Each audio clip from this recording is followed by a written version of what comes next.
¿Qué tal? ¿Cómo están? Bueno, por pedido de los miembros y también por aclamación popular, vamos a hacer un nuevo video tratando de profundizar un poco más en el tema de los denarios republicanos. Ya hicimos antes un video introductorio a la moneda republicana romana en general y ahora vamos a hacer un video para pormenorizar un poco más en el tema de los denarios, de las acuñaciones de denarios durante la República.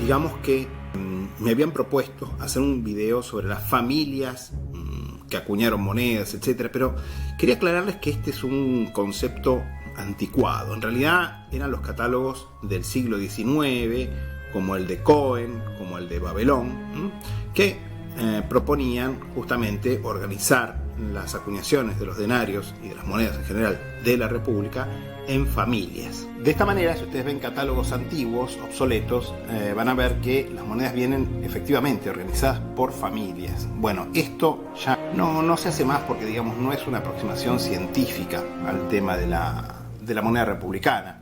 Esto ya quedó superado en realidad en 1910 con la edición del catálogo del British Museum, que lo hizo Grueber, un tipo muy avanzado para la época. En 1910 ya sacó el primer catálogo que está organizado cronológicamente. Obviamente la erró en muchas fechaciones de emisiones. Sin embargo, el concepto general de organizar las acuñaciones de la República Romana en emisiones año por año y no organizarlas en familias como si fueran monedas feudales o algo así, digamos, porque después de todo son las emisiones de la República Romana, del Estado romano, no son emisiones de familias ni nada por el estilo, cuajó y fue refinándose. Tenemos más adelante, en el año 1952, se va a editar el catálogo de Sydenham, del reverendo Sydenham, y finalmente, en el año 1974, tenemos el catálogo de Crawford, que es el catálogo canónico, es el catálogo más avanzado, podríamos decir, que hay, y que sin embargo todavía hubo mejoras, refinamientos, modificaciones, por ejemplo, a la fechación de muchos de los tipos. En principio, fíjense que en 1980 se descubrió un tesoro bastante grande, de 5.940 monedas, en Mesagne, en Calabria, y a partir de este tesoro, ya en 1984, Charles Hersch y Alan Walker, en un artículo en Museum Notes de la American Numismatic Society, número 29 de 1984, ya refecharon un montón de emisiones, unas 30 monedas que Crawford tenía mal fechadas en su catálogo. Y algunos años más tarde, Michael Harlan publicó un libro muy interesante, muy lindo, que se llama Roman Republican Monarchs and Their Coins, 63 a.C. a 49 a.C., en el cual analiza en detalle muchas de las emisiones de los monederos republicanos entre esos años, a los fines de la República, podríamos decir, y refecha muchas de las emisiones, corrigiendo las fechas que había asignado Crawford. Los autores se basaron a lo largo del tiempo en, sobre todo, 3 criterios para fechar las emisiones de los monederos y de otros magistrados romanos. Uno de los criterios fue, obviamente, el biográfico, el prosopográfico, es decir, saber cuándo los distintos personajes vivieron y cuándo pudieron ocupar los distintos cargos. Otro criterio, obviamente, es el de los tesoros. ¿Qué monedas aparecen en qué tesoros? Y esto permite, obviamente, fechar las emisiones. Y finalmente, el criterio estilístico, que si bien ha sido criticado, en realidad parece ser un criterio muy importante para determinar la fechación de las monedas. Y ahora vamos a las generalidades. Bueno, vimos en el video que dedicamos a la moneda republicana romana en general que el denario fue introducido en la reforma de los años 212-211 a.C., concretamente. Bueno, durante mucho tiempo los denarios republicanos tuvieron una tipología sin mucho cambio, podríamos decir. Entre fines del siglo III y la primera mitad del siglo II, sobre todo, antes de Cristo, tenemos sobre todo la cabeza de Roma en anverso con este casco alado, la marca de valor, 10, originariamente 10 haces era lo que valía el denario, y en el reverso primero los dioscuros, y más tarde, si bien manteniendo la cabeza de Roma en el anverso, tenemos alguna divinidad en una viga o cuadriga, etcétera, pero no hay mucho cambio, digamos, no hay mucha variación. Se van a empezar a introducir variaciones en el reverso, pero recién a partir del año 137 antes de Cristo es que los monederos republicanos, los funcionarios, los magistrados, mejor dicho, a cargo de las emisiones de las monedas, van a empezar a introducir sus propias tipologías. Primero, limitándose al reverso, como pueden ver en esta, que es la primera, prácticamente la primera emisión, con un reverso completamente historiado, podríamos decir, que es la de Sexto Pompeyo Fóstulo, Sextus Pompeius Faustulus, que tiene justamente al momento en que el pastor Faustulo, claramente un juego de palabras con el cognomen de este monedero, descubre a los gemelos Rómulo y Remo, que son amamantados por la lupa, debajo del Ficus ruminalis, de la higuera ruminal. Claramente esto les da una pista de que los monederos, efectivamente los funcionarios en general, los magistrados en general a cargo de la emisión de las monedas, podían elegir los tipos de reverso de las monedas. Y lo que sucede es que un denario en la antigua Roma era un montón de dinero. Era lo que ganaba probablemente un artesano en su taller en un día de trabajo, con lo cual era el equivalente a un billete, podríamos decir, de por lo menos 50 euros. Con lo cual, cuando la gente recibía un denario y lo miraba con mucho cuidado, ¿no? Podríamos decir. Y justamente esto de mirarlo con mucho cuidado fue algo aprovechado por los monederos.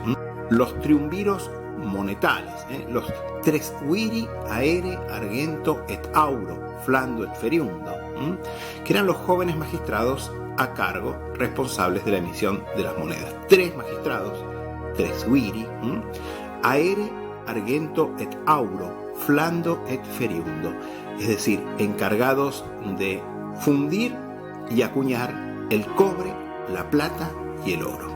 Y obviamente, y sobre todo, la plata, que era el metal del cual estaban hechas las monedas más importantes y más extensamente circulantes en la República Romana, que eran los denarios. Por esta razón, justamente, los monederos, que como ustedes ya les expliqué, eran jóvenes funcionarios que iniciaban su cursus honorum, es decir, su carrera política y que querían promocionarse, empezaron a usar diseños particulares, promocionándose, ¿no? como forma de promocionar su carrera política. Diseños generalmente relacionados no tanto consigo mismo, sino con algún ancestro, como forma, obviamente, de relacionarse con ese ancestro y básicamente absorber algo de su prestigio. En la tardía república, entonces, vamos a tener muchos tipos muy, muy variados de reversos y de anversos también, que ya se separan completamente de los tipos monótonos que encontrábamos a comienzos de las emisiones de denario, cabeza de Roma y dioscuros o algún dios en una viga o cuadriga en reverso. Los triunviros monetarios eran jóvenes funcionarios que empezaban el llamado cursus honorum. No era una magistratura obligatoria del cursus honorum, pero eran originariamente al menos magistraturas electivas y, como casi todas las magistraturas romanas, de duración anual. Con lo cual, una emisión de monedas romanas justamente duraba un año, que era lo que duraban estos magistrados en su cargo, concretamente. Primero podía venir alguna de las magistraturas del Viginto Sexvirato, es decir, alguno de los Viginti Sexviri, que eran 26 magistrados que incluían justamente estos triunviros monetarios, los 10 jurados, los 3 viri de las causas capitales, de las causas criminales, etcétera, etcétera, etcétera. Estos jóvenes magistrados que iniciaban su carrera, su cursus honorum. Honorum porque además eran honoríficos los cargos.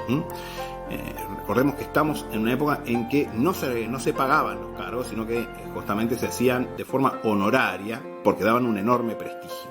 De hecho, involucraban importantes erogaciones, o sea, daban gastos, no ganancia, ocupar estos cargos. No daban una remuneración, al contrario. Muchas veces tenían que gastar dinero los magistrados, pero las tomaban felices porque daban mucho prestigio. Bueno, luego venía la cuestura, luego podía venir, pero no era obligatorio, otra magistratura, como el tribunado de la plebe o el edilato. Y finalmente venía la pretura, que era como la magistratura más importante. Antes de que los romanos introdujeron el consulado, la república era gobernada por 2 pretores, pero finalmente se introdujo el consulado y eso equivalía a la presidencia de la república, con lo cual tenemos cuestura, para lo cual había que tener un mínimo de 30 años de edad. Luego podía venir el tribunado de la plebe, para lo cual había que tener unos 30, más tarde, creo que es de la época de Sila, 32 años. Luego el edilato, había que tener un mínimo de 36 años. Luego la pretura, para lo cual había que tener un mínimo de 39 años. Y finalmente, algunos afortunados llegaban a ocupar el consulado, para lo cual tenías que tener un mínimo de 42 años. Esto ya equivalía a la presidencia de la República. Mientras que los magistrados que no son monederos generalmente expresan su magistratura, es decir, su cargo, el nombre de su cargo, con una letra, generalmente en las monedas, por lo general los triunviros monetarios no ponen su cargo en las monedas. Esto recién va a aparecer a finales de la República. Esta es una moneda típica. Lucio Julio Burcio no incluye el título de 3 uir, pero fíjense en cambio en una moneda ya bastante posterior, el caso de Lucius Furius Brocius, monedero según Crawford en el año 63. Tenemos que en el reverso tenemos el prenomen y nomen y patronímico de este monedero, L. Furi CNF, es decir, Lucius Furius Cneus Filius, Lucio Furio, hijo de Cneo. Y en el anverso, esto es común que las leyendas empiecen por el reverso, tenemos Brocius abajo y 3 uir arriba. Ese es justamente el cargo de monedero. También digamos que no todos los monederos debieron acuñar monedas, es decir, que en muchos colegios de monederos solamente uno de los miembros del colegio acuñó moneda. Probablemente era el miembro, entre comillas, decano, es decir, el de más edad, o bien, como dice Harlan, probablemente esto lo resolvieran los romanos como solían resolver muchas otras cosas, es decir, echando suertes. Sin embargo, en ciertos periodos en que se necesitaron enormes cantidades de dinero para pagar sobre todo operaciones militares, etc., tenemos que no solamente los 3 monederos acuñaron monedas, sino que además lo hicieron en cantidades ingentes. Por ejemplo, este es el caso del colegio del año 90 a.C., justamente la época de la guerra social. Y fíjense que los 3 monederos de este colegio, Lucius Calpurnius Piso, acá lo ven, un denario de él, Quintus Titius, el segundo miembro de este colegio, acá pueden ver un denario suyo también, y Gaius Vivius Pansa, el tercer miembro de este colegio, acuñaron los 3 enormes cantidades de monedas. Y también puede pasar, fíjense, que aparezcan citados los monederos de 2 en 2 en algunas monedas, o bien, incluso, y esto es típico de fines del siglo II a.C., que aparezcan los 3 monederos citados en las monedas. Fíjense, acá vamos a ver 2 ejemplos. Este denario, acuñado por Marcus Calidius, Quintus Metellus y Cneus Fulvius, cuyos nombres aparecen un tanto abigarradamente y sobre todo muy abreviadamente en el reverso, debajo de la viga. Y este otro caso, este otro denario, acuñado por los 3 monederos juntos también.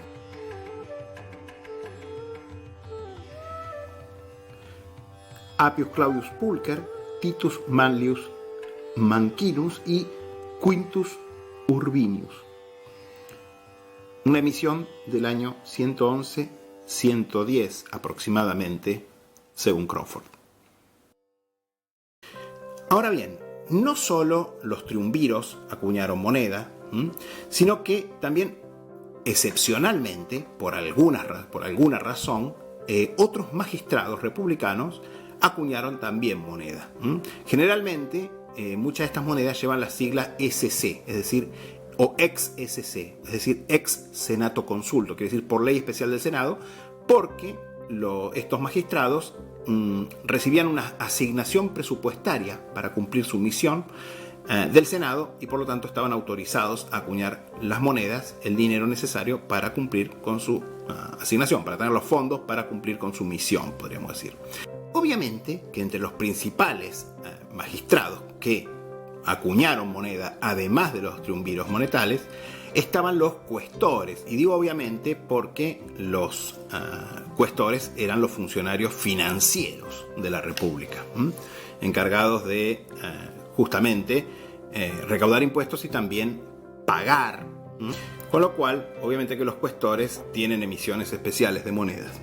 Bueno, esta por ejemplo es un denario del cuestor Quintus Lutatius Querco.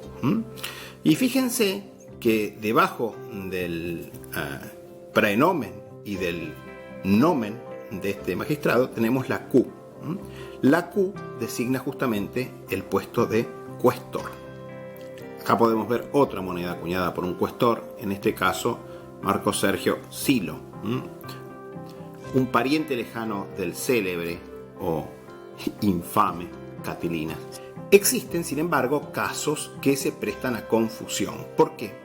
Porque concretamente muchas monedas tienen marcas de control, que pueden ser números, que a veces son los números de los cuños, marcas de control que pueden ser símbolos, jarritas, pajaritos, etcétera, etcétera, que son marcas de control variables, que pueden variar de una moneda a otra, de una misma emisión, de un mismo tipo, todo.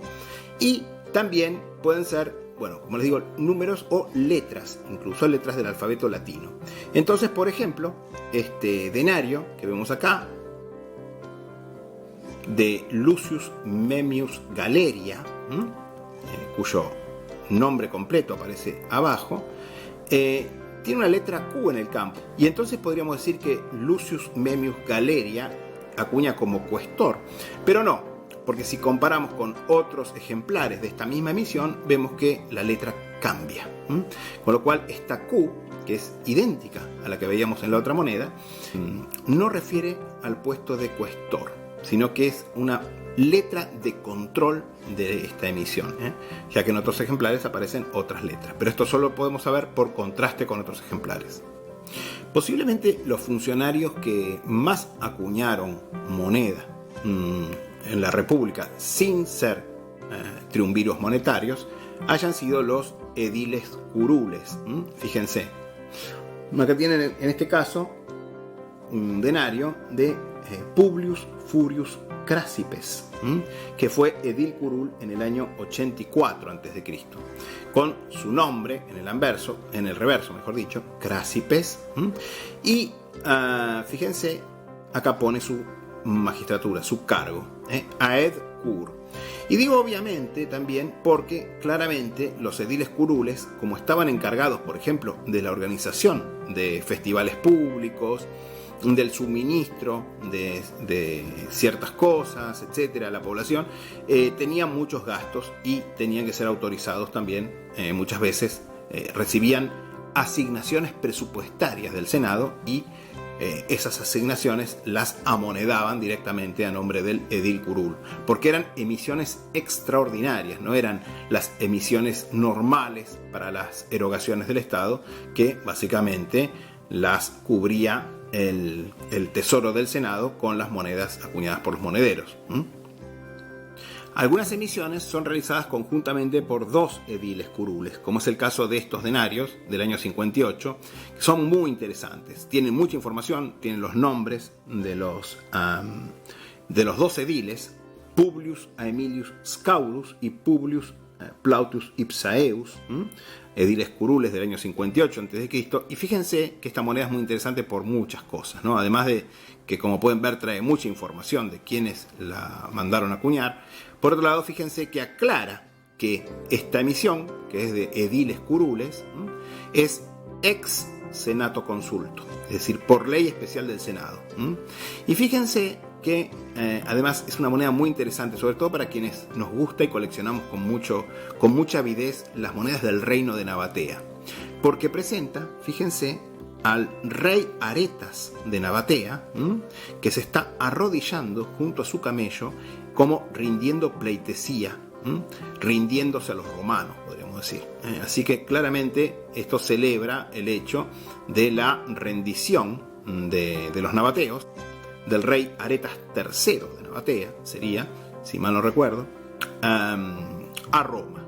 A partir de acá, el reino de Nabatea fue en buena medida un reino cliente, un estado cliente de la República Romana y más tarde del Imperio Romano, hasta su anexión de lo que había sido el reino de Nabatea como provincia romana de Arabia por Trajano el año 106. De manera que los ediles curules, fíjense, acá tienen otra moneda acuñada por un edil curul, en este caso Cneus Plancius. Este es un denario muy muy bonito que lo compré en Francia, viene de una muy vieja colección francesa. Bueno, son probablemente los que más comúnmente acuñaron moneda. Sin embargo, también, fíjense, se conoce al menos una emisión acuñada por un pretor. Este es un funcionario de muy alto rango de la República. Después de esto, más arriba de esto, solo viene el cónsul directamente. Y esta moneda de Quintus Antonius Balbus, pretor en el año 83, ya la comentamos en el video que hicimos sobre moneda republicana romana, así que no la voy a comentar de nuevo, pero fíjense, esta moneda pone abajo PR, es decir, praetor, su magistratura, su cargo, y fíjense que además aclara SC, es decir, que esta moneda fue emitida por senato consulto, por ley especial del Senado autorizando la emisión de fondos para que el pretor cumpla con su misión. Y desde luego también los generales en jefe de los ejércitos, los imperatores, van a tener acuñaciones, pero exclusivamente fuera de Roma. Estas acuñaciones se hacían para el pago de las tropas y en buena medida eran, podríamos decir, inconstitucionales, digamos. Pero bueno, digamos que se entendía como que se podían hacer en uso del Imperium Maius, ¿no? Del mando supremo militar, con lo cual esto daba derecho, digamos, a acuñar moneda. Las acuñaciones de los imperatores podían ser hechas directamente a nombre del imperator o bien a través de magistrados, como eran los procuestores, que eran los funcionarios financieros romanos en provincia, como es el caso de este denario, fíjense, acuñado por Lucius Manlius Torquatus, procuestor, acompañando al ejército del dictador Sila, probablemente una acuñación realizada en el norte de Italia. Fíjense, vemos a Sila en una cuadria triunfal en el reverso, y en el anverso, bueno, la cabeza de Roma, pero se cita justamente a L. Manlius Proquaestor. Bueno, y ahora vamos a comentar tres monedas tardías de la República, tomadas un poco al azar de mi colección, para que ustedes vean cómo se leen, cómo se entienden y las posibles razones o las posibles interpretaciones de los tipos que eligieron algunos de estos monederos de la tardía República. No las vamos a ver en orden temporal, sino que las vamos a ver, digamos, en un orden también alternativo, que son simplemente tres meros ejemplos. Bueno, en primer lugar tenemos este denario acuñado por el monedero Lucio Scribonio Libo, Lucius Scribonius Libo, que Crawford fecha en el año 62 a.C. y concretamente Harlan refechó hacia el año 63 a.C. Bueno, vamos a empezar a mirar la moneda por el reverso, porque generalmente las inscripciones comienzan en el reverso en los denarios republicanos. No siempre, pero muchas veces. Bueno, en el reverso tenemos, fíjense, una especie de cipus o monumento que es concretamente el Puteal Scribonianus. ¿Qué era el Puteal Scribonianus? Bueno, Puteal, en verdad, en latín quiere decir aljibe, es decir, lo que se hace en torno a un pozo de agua, como la construcción que se hace en torno a un pozo de agua. Pero en este caso, en realidad, este monumento recibía este nombre, Puteal, porque se parecía a eso, a un aljibe, pero en realidad era otra cosa. Se dice que una vez que un rayo golpeó el foro romano, el Senado ordenó a un tal Escribonio marcar el sitio donde había golpeado el rayo. Ustedes saben que esto es una cuestión sagrada de los dioses, ¿no? Es un lugar señalado por los dioses, con lo cual este Escribonio hizo construir este monumento que era el Puteal. Si bien uno piensa que esto podría ser redondo, sin embargo Grueber ya en 1910 se dio cuenta que esta emisión consta de 3 variantes principales que tienen distintas variaciones en el reverso. Una tiene un martillo, otra tiene las tenazas y otra tiene un yunque. Bueno, esto hizo pensar a Grueber que se trataba de la representación de 3 de los 4 costados de este monumento y que por ende sería cuadrado. Bueno, el hecho que tenga 3 costados o 4 costados, digamos, el monumento no quiere decir que sea cuadrado, simplemente pueden ser que se vaya rotando en torno al monumento y se vean distintas cosas. Pero yo sugeriría incluso que podría ser redondo, como un aljibe, como suelen ser los aljibes justamente. Y de hecho, el hecho que se vean 3 lados y no 4, digamos, esto confirma lo que yo digo, que probablemente fuera redondo, pero que sí puede ser que las 3 variantes de estas monedas muestren 3 costados diferentes de este monumento. Bueno, ahora bien, miren qué interesante. Para Crawford, por ejemplo, las herramientas que aparecen en este monumento son referencia a Hefesto, que es el que forja el rayo, como siendo una especie de homenaje a Hefesto. Sin embargo, Harlan lo que dice es que los martillos, las tenazas y el yunque en realidad son las herramientas de los monederos. Y recuerda que en el Puteal Scribonianus era el lugar que funcionaba un poco como el punto de reunión de los prestamistas de la antigua Roma. Y justamente señala que esta moneda, que para él es del 63 a.C., no del 62 a.C., que es justo antes de la revuelta de Catilina, de la gran revolución de Catilina. Y uno de los motivos de esta revolución fue justamente el hecho de que había un montón de gente endeudada. Bueno, no sé, estas son distintas explicaciones, digamos, y que básicamente las herramientas que aparecen representadas en el Puteal Scribonianus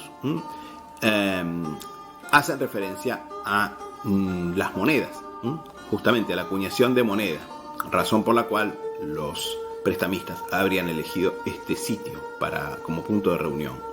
Bueno, estas son las distintas interpretaciones que se han hecho de esta moneda y como ven, nada es definitivo, siempre se sigue investigando. En el anverso tenemos, en cambio, la cabeza del Buen Evento y Crawford señala que había 2 estatuas importantes de esta divinidad en la antigua Roma, en la Roma republicana, y ambas eran estatuas griegas, muy antiguas. Una era de Praxíteles y la otra, no me acuerdo quién. Bueno, entonces tenemos en reverso Puteal Scribon y en anverso tenemos una especie de continuación de la leyenda en el sentido que dice Libo, que es el cognomen del monedero, y Bon Event, es decir, Buen Evento, que hace referencia a la cabeza de la divinidad representada. Bueno, y ahora vamos a mirar una moneda que a mí me gusta mucho, no solamente por su diseño, por su tipología, sino además porque nos va a dar la oportunidad de ver varios temas relacionados con los denarios republicanos y sobre todo los denarios republicanos tardíos. Bueno, este es un denario Serratus, acuñado por el monedero Aulus Postumius Albinus. Aulus Postumius Albinus, que en esto todos los autores coinciden, fue monedero en el año 81 a.C. Acá Crawford pone esa fecha y Harlan coincide con esa fechación. Acá no hay disputa, podríamos decir. Bueno, por lo menos no en este tema. Y fíjense que esta moneda nos va a permitir mirar un tema que es importante para que ustedes aprendan a leer y comprender los denarios republicanos, sobre todo los denarios republicanos tardíos. Fíjense que mirando la moneda por el reverso, empezando por el reverso, como les digo, es conveniente esto en la moneda republicana romana, vamos a tener una inscripción que comienza acá, en la esquina izquierda, con una letra A. A, que es la abreviatura de Aulus, que es el praenomen, el nombre de pila de este monedero. Es como te llamaban en tu casa. Y de los trianómina romanos, de los tres nombres que usaban los romanos, los tres nombres principales que usaban los romanos, era el que iba al principio, justamente. Por eso se llama praenomen, primer nombre. Y justamente eran un número muy limitado, ya en época histórica, los praenómina. Eran creo que 17 o 19, con lo cual directamente se abreviaban con una letra. A quiere decir siempre Aulus. Bueno, C quiere decir Gaius, L quiere decir Lucius, M quiere decir Marcus, Q quiere decir Quintus. Esos son los nombres más comunes y había un montón más, ¿no? Bueno, etc. Bueno, luego la inscripción sigue en el exergo. Y ahora vamos a ver una cosa, que en el exergo tenemos post, pero ven que hay luego un punto, luego una A, luego un punto y una F. Bueno, porque este monedero no solamente usa sus trianómina, sino que además usa el patronímico, que esto es lo que me interesaba explicarles con esta moneda. El patronímico es incluir el nombre del padre. Pero en este caso, si bien esto es muy común en los monederos republicanos que incluyan el nombre de su padre, en este caso es un patronímico extendido. Y tengo entendido que solo 2 monederos romanos usan el patronímico extendido en sus monedas. En este caso, obviamente el patronímico extendido es mencionar también al abuelo. Aulus Postumius, en este caso sería Aulifilius, es decir, hijo de Aulio, su padre también se llamaba Aulio, y luego tenemos, fíjense, SN, Spuri Nepos, es decir, nieto de Spurius. ¿Y por qué Aulus Postumius Albinus cita a su abuelo? Bueno, porque probablemente su abuelo era alguien muy importante, obviamente. Y como yo ya les dije, los monederos, a través de la tipología de sus monedas y también del uso de estos patronímicos, etc., trataban siempre de relacionarse positivamente con ancestros. Y como vamos a ver, la tipología de esta moneda también está vinculada con eso, es decir, con relacionarse con ancestros famosos, básicamente. Digamos también que los cognomina, que es lo que aparece en última instancia en el nombre del monedero, en este caso Albinus, los cognomina eran apodos, pero que generalmente, en la mayoría de los casos, eran apodos no que le ponían los amigos o la gente que los conocía, sino apodos oficiales, apodos que se ponían dentro de la familia y que además, en algunas familias, ciertos apodos, como era el caso de el apodo Albinus en la familia Postumia, en la gens Postumia, eran especialmente usados, eran especialmente comunes, al punto que se creaban incluso como subfamilias o ramas de la familia, como por ejemplo los Cornelios Escipiones, los Postumios Albinos, etcétera, etcétera, ¿entienden? Bueno, en otros casos no. Quíquero, por ejemplo, era un apodo y nada más, digamos. Pero Caesar, por ejemplo, era un cognomen muy usado dentro de la gens Iulia. Bueno, ¿y qué es la figura que tenemos en el reverso? Bueno, vemos una figura togada. Claramente es la representación de un magistrado, de un personaje de alta dignidad, que aparece entre un águila legionaria y un facio, que era justamente el hacha, el arma ceremonial de los lictores, que eran los acompañantes de los magistrados romanos. Y este hombre claramente es un magistrado. Muy bien, ¿quién es este personaje? Bueno, lo más probable es que este personaje sea también un individuo llamado Aulus Postumius, que fue un ancestro de este monedero llamado también Aulus Postumius Albinus. Bueno, este Aulus Postumius, ancestro, fue pretor en el año 180 a.C., luego fue propretor, un cargo que en esa época equivalía al gobernador de alguna provincia, y fue enviado justamente como gobernador a la provincia de Hispania Ulterior. Allí justamente Aulo Postumio derrotó los lusitanos y a una tribu llamada los Vacaei, que probablemente eran celtas y que habían emigrado desde la Galia. Los derrotó, les causó unas 35.000 bajas y luego prorrogó, justamente por este tema militar, prorrogó su propretura en Hispania Ulterior, regresando a Roma en el año 178, luego de una prórroga de un año de su gobernación en España, donde celebró un triunfo, donde, además de desfilar con un montón de cautivos, desfiló con 20.000 libras de plata que había tomado a los españoles. Bueno, o sea que claramente, entonces, fíjense, el Facio hace referencia a su éxito político en su carrera política y el águila legionaria al éxito en la carrera militar de este ancestro. Bueno, antes de pasar al reverso, voy a decirles que esta moneda es un denarius serratus, es decir, un denario aserrado, serruchado, o denario con dientes de sierra también, como se les dice, ¿no? Y fíjense que este procedimiento es muy frecuente justamente en esta época. Es muy, muy común que las monedas de estos años, de esta época, de los años 100, 180, sobre todo 80, 70 y pico, tengan este procedimiento. Y hay varias teorías sobre esto. Una es que las monedas así eran más difíciles de falsificar porque básicamente, en realidad, en cierto modo, estas ranuras lo que permitían era que exponían el centro de la moneda y la gente podía ver que la moneda no era enchapada en plata, no era forrada, no era suberada, sino que era de plata sólida. Esta es una de las explicaciones que se da, que muchas veces, si no, tenemos que las monedas las cortaba la gente, y las cortaba y a veces las afeaba, las arruinaba, las dañaba. En cambio, este procedimiento que se realizaba en los cospeles permitía que las monedas no fueran dañadas. Pero otra explicación, fíjense, es que los operarios de la casa de moneda lo que hacían muchas veces era tragarse monedas para robarlas. O sea, robaban dinero, robaban monedas de las que fabricaban ellos mismos.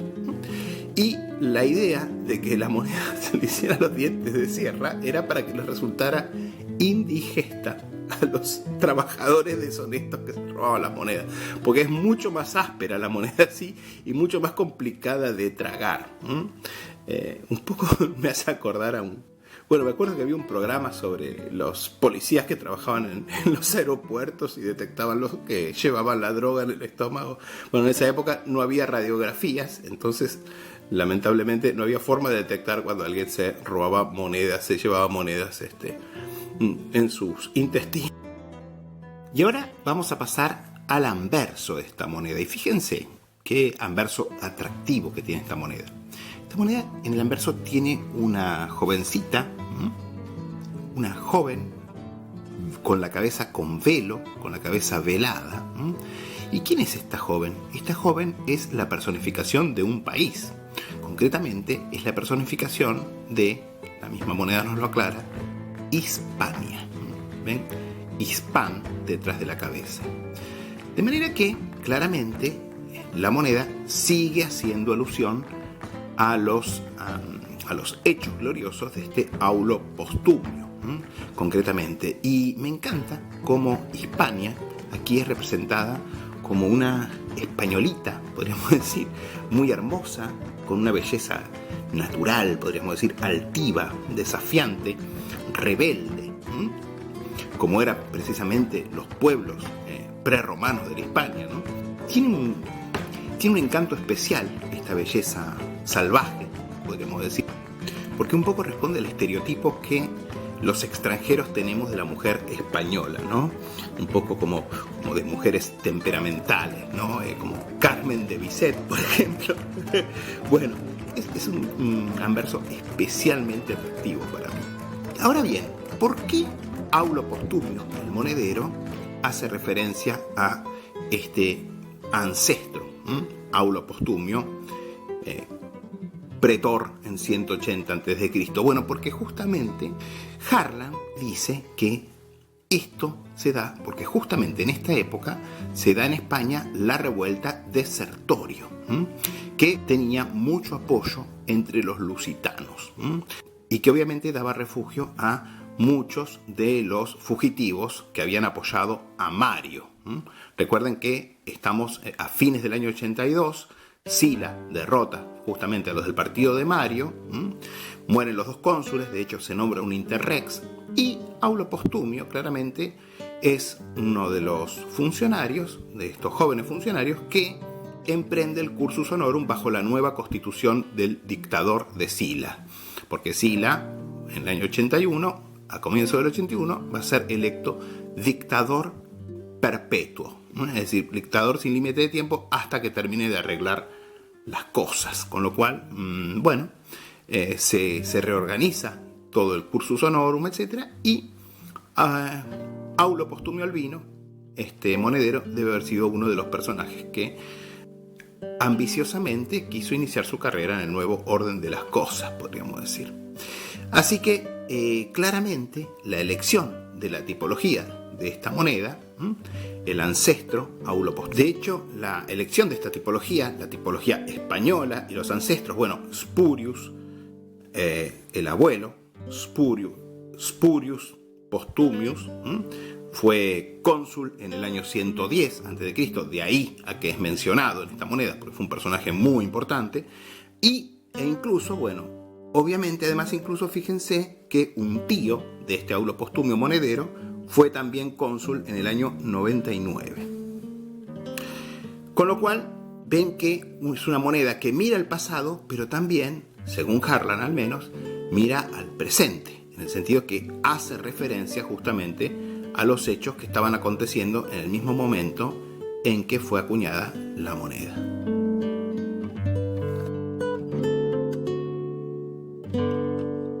Luego tenemos este denario, que es bastante problemático, digamos. Si bien existe coincidencia en el nombre del monedero y en general, digamos, las referencias canónicas coinciden en que se trataría de un Lucio Casio Longino. Hay coincidencia en el que el nombre del monedero fue este, porque, ya vamos a ver que esta moneda tiene bastantes características notables. Sin embargo, hay discusión sobre la identidad exacta de este Lucio Casio Longino, que podría ser para algunos el hermano menor del famoso Cayo Casio, el asesino de César, o incluso otros personajes. Fíjense que, esta moneda pone Longin 3 vir, abreviado obviamente, ¿no? O sea, Longinus triumviro, es decir, triunviro monetario, claramente.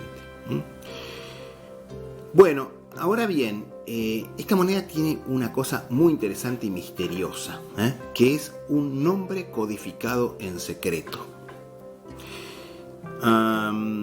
Delante de la cabeza de Vesta en el anverso, de la diosa Vesta en el anverso, tenemos una serie de letras. Estas letras son la L, la C, la A, la S, una segunda S al revés y la I. Estas marcas de control en realidad forman un nombre, LKC con doble S. Justamente la segunda S aparece invertida para diferenciarla de la primera S. Fíjense que en este cuño, en este ejemplar, la letra, si bien está un poquito muy cerca del margen, es la S invertida, la S retrógrada, es decir, la segunda S. De manera que esta marca secreta se lee como LKC, es decir, Lucius Cassius, y completan la inscripción con Longinus 3 vir. Tenemos otro caso de monedas que incluyen las iniciales del nombre del monedero, que es esta. Fíjense, Semamilius Limetanus, y también trae como marcas de control las letras que componen el nombre del monedero. Sin embargo, este monedero pone su nombre completo en las monedas. Este no. Esto llevó a Harlan a teorizar de que este Lucio Casio Longino se llamaba exactamente igual que uno de los cómplices de Catilina, que 3 años antes había hecho una revuelta muy grave en Roma y había muerto un montón de gente, y que además Lucio Casio Longino justamente había sido el que había pedido el honor de incendiar Roma él mismo y destruirla. O sea, eran unos muchachos bastante pesados, bastante rebeldes, digamos. Y bueno, obviamente fue condenado por una cosa muy grave, digamos, y su memoria estaba manchada. Sin embargo, otro personaje que, como les digo, según Harlan acuña hacia el año 60, si bien obviamente era pariente, era de la misma gens y de la misma rama, los Cassi Longini. Sin embargo, no quería tener nada que ver con él, pero al mismo tiempo no quería poner su nombre, evidentemente, completo, porque básicamente no quería ser asociado con su pariente cuya memoria había caído en desgracia. Esta es la razón por la cual, según Harlan, él ocultaría su nombre en esta forma codificada de las letras que se ve en estas monedas. Bueno, también anverso y reverso tienen una explicación y relacionan con un ancestro prestigioso. El anverso es una referencia a la llamada Lex Cassia Tabellaria, introducida por Lucius Cassius Longinus Ravila en el año 137 a.C., que era una especie de consulta popular en la cual los ciudadanos votaban a favor de una legislación o en contra de una legislación. Colocaban un voto que iba marcado con una letra. La letra A significaba antiquo, es decir, estoy en contra, y la letra B, si se fijan bien, esta moneda, el voto tiene la letra V. La letra B, que en realidad, o V, como se dice en España, que en realidad es una U, que era la abreviatura de uti rogas, es decir, ¿cómo lo propones? Quiere decir, voto la ley tal como lo propone el que, propone la ley. Voto favorable a la ley. O sea que este ciudadano está haciendo un voto favorable a la ley, cualquiera sea esta ley. Pero claramente el reverso es una referencia genérica a esta Lex Cassia Tabellaria. El anverso también es una referencia a Lucius Cassius Longinus Ravila, porque en el año 103 a.C., 3 vírgenes vestales, ustedes saben que las vírgenes vestales eran sacerdotisas de las familias más nobles de Roma que estaban consagradas a Vesta. Bueno, 3 vírgenes vestales fueron acusadas de incesto, que básicamente era tener relaciones con cualquiera, porque en realidad estaban consagradas, ya tenían que permanecer vírgenes, tenían que estar consagradas a Vesta. Con lo cual se les hizo un juicio, pero piensen que estas chicas, las vírgenes vestales, eran todas miembros de la alta nobleza, de los altos patricios romanos, y bueno, las absolvieron a todas, o creo que condenaron a una, pero con una condena reducida, etc. Y entonces los plebeyos de Roma, el pueblo bajo de Roma, se indignó profundamente, ¿no? Al punto que se decía que, simplemente habían excusado a las vestales por ser miembros de la nobleza, básicamente de la alta nobleza romana, etcétera, y que no las iban a castigar por eso, pero que eran culpables. Con lo cual, en el año 113 se hizo una consulta popular y se sancionó una ley por la cual se nombró a Lucio Casio Longino Ravila presidente de una comisión destinada a investigar el caso. Y el caso se cerró con la condena a las 3 vírgenes vestales que habían cometido el incesto. En esta moneda, en buena medida, según Harlan, digamos, lo que hace el monedero, Lucio Casio Longino, es hacer referencia a su ancestro que, por un lado, estuvo del lado siempre popular, en el sentido de que la ley votada popularmente es un poco un límite al poder absoluto de la nobleza, encarnado en buena medida por el Senado, y también, obviamente, al juicio de las vestales, pero también, en cierto modo, dice, está un poco como lavando su imagen, en el sentido que muestra que la tradición de los Cassi Longini no era rebelarse o poner fuego a Roma, sino defender los derechos de las masas populares a través de la ley, no de la revuelta armada. Y así vemos como, sobre todo en la tardía República, los monederos hacían propaganda política de su cursus honorum, usando como referencia tanto los hechos del momento, podríamos decir, como relacionándose con antepasados ilustres. Acá tienen otro ejemplo más, si quieren, como despedida, un denario acuñado por el célebre Marco Junio Bruto cuando era monedero. Y ya esta moneda, acuñada en el año 54 a.C., durante su oficio como monedero, muestra su obsesión con la libertad republicana, que más tarde lo llevaría a conspirar contra el propio Julio César, y la raigambre de esa pasión por la libertad republicana en su ancestro, el llamado cónsul Bruto, el primer cónsul romano, si bien en esa época el cargo, ya les dije, se llamaba pretor todavía, que aparece en el reverso de su moneda acompañado de 2 lictores y un aparitor, un ayudante, un asistente, cuando justamente el cónsul Bruto fue uno de los tiranicidas que depuso a Tarquino el Soberbio, el último rey de Roma, fundando así la República Romana en el año 509 a.C. Bueno, espero que les haya resultado interesante este video y, como siempre, me despido dejándoles a todos un saludo muy afectuoso.